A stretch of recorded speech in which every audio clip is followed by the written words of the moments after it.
Hey guys, welcome out to the range. I just finished a drill and I was walking over here thinking about what I was going to do next, and something came to mind. Recently I was asked by a viewer what it is that I carry on my person on a day-to-day basis.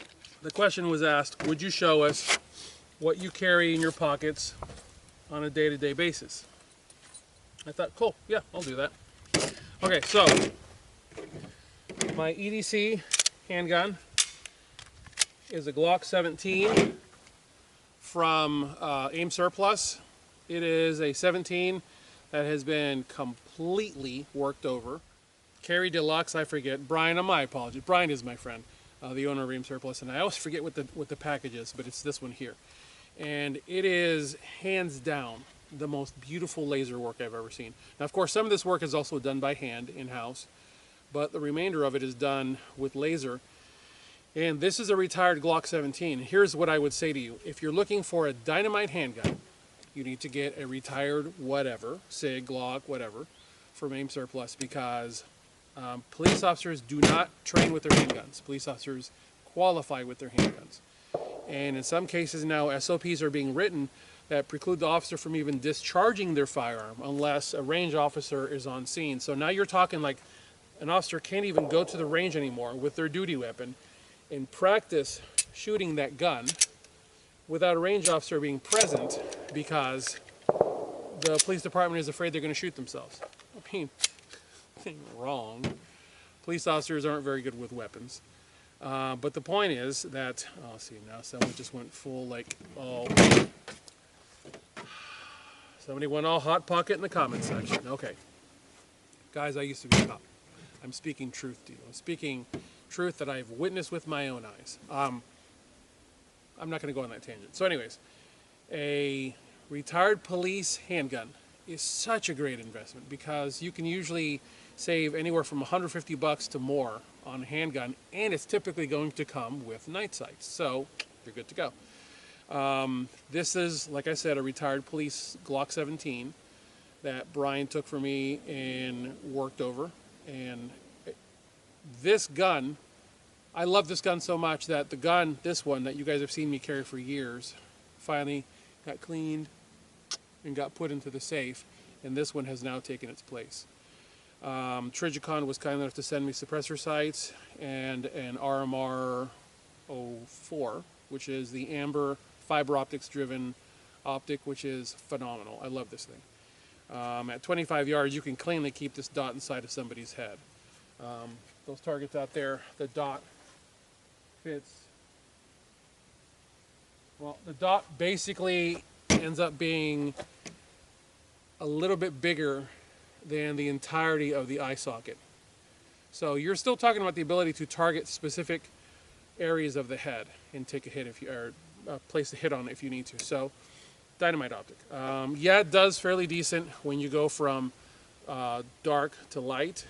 It leaves a little something to be desired, but then again, it's not subject to battery failure, so there's that. So this is my EDC carry with a 17 rounder in it, which at the moment is empty. Then my backup mags are always going to be Magpul GL9 21s. My vehicle keys with a Tier 1 Citizen improved before fight pull tag. This particular one has been on here since the very day that I got these, and it always ends up there.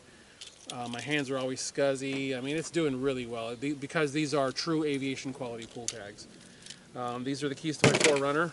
Then I've got a mini, what the heck they call this thing?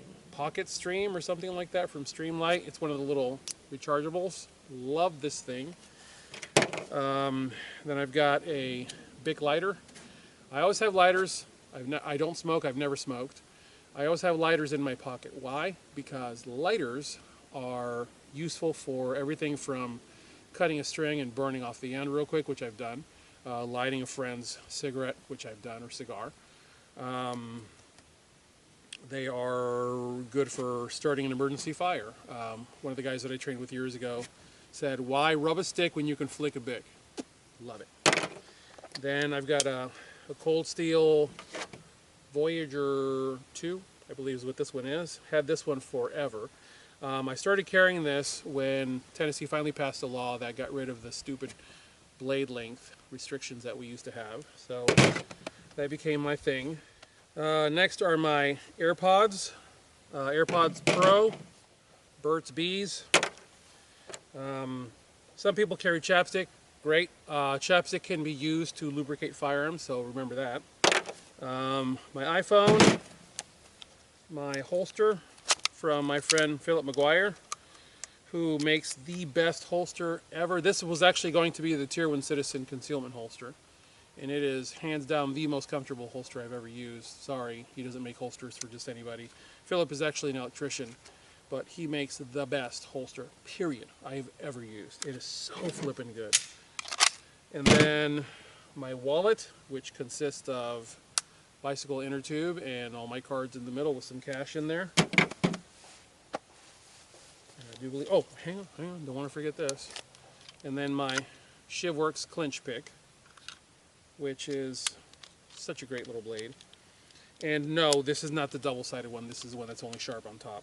And for those that don't know what this is about, this blade is designed to come out and be used in a dragging motion. So if someone were to grab you, you could get your hands on it, you rotate the hips, and the blade comes up to the attacker's arm.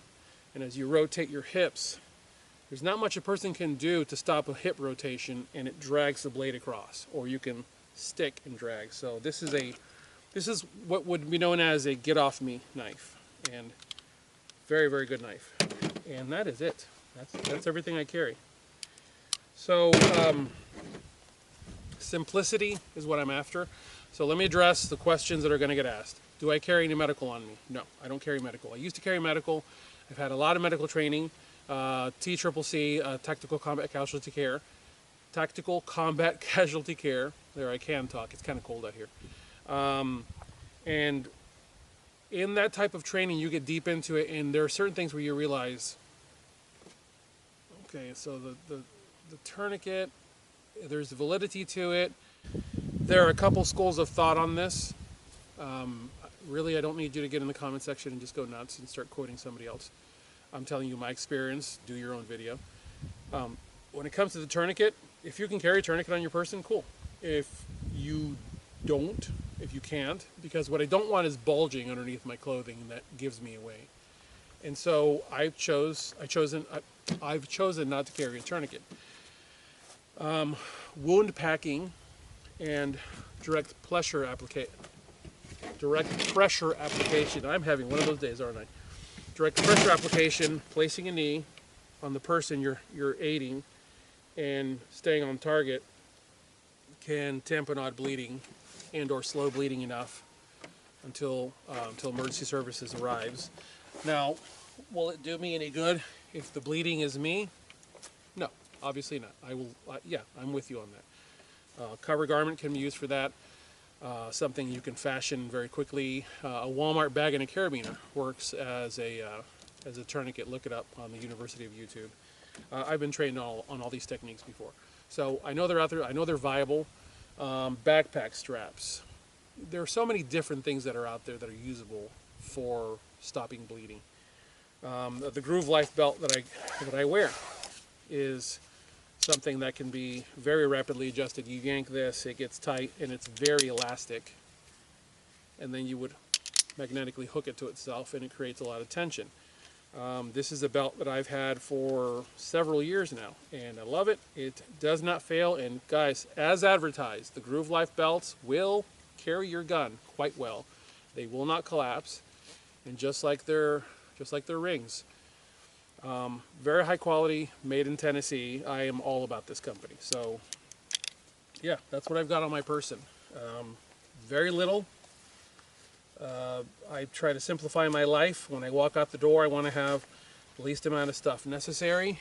My wife hates it when I slow everybody down, so I try to be as efficient as possible, you know, getting my stuff together and getting out the door. And that's it. This is the stuff I carry. So, as always, I thank you guys for your support of Tier 1 Citizen. I thank you for your sticker purchases, your pull tag purchases, your donations, and your sling purchases to keep Tier 1 Citizen financially afloat. Thank you so much. God bless you all. Get those guns out in practice. Have a good one. I need to shoot more.